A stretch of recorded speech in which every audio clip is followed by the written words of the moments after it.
I've noticed a lot of people asking about how to record a message in Outlook, specifically within Office 365 web Outlook version.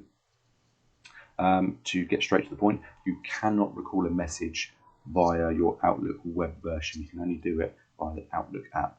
So what do I mean by that?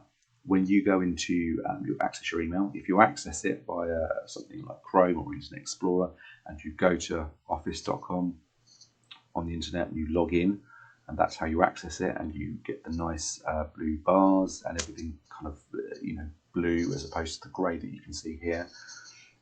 That is your web version. You cannot recall an email via that. What you will need to do is to access your app version of Outlook. Now, to do that, all you need to do is on Windows 10, your search bar down here in the bottom left, you simply click in and you type in Outlook, and it brings up your app. You just select either this here or this here. Either way, once you select that, it opens up your Outlook.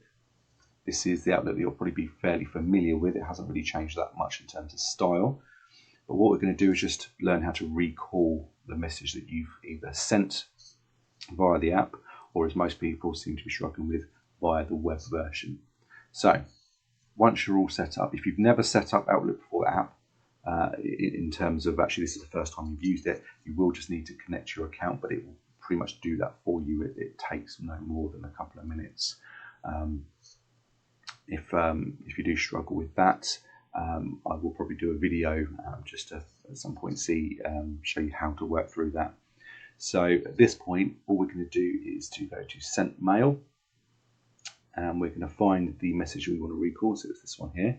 Now, to do that, you need to double click it, which will open up the whole email.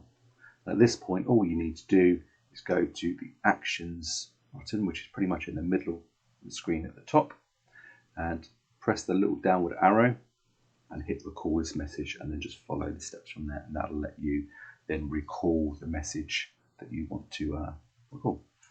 So just as a reminder, you can only do this in the app version. It is really straightforward to set up. As soon as you hit the button to go into it, once you've searched for it, it will connect it for you. It'll send you a little test email. And at that point, you're all up and running.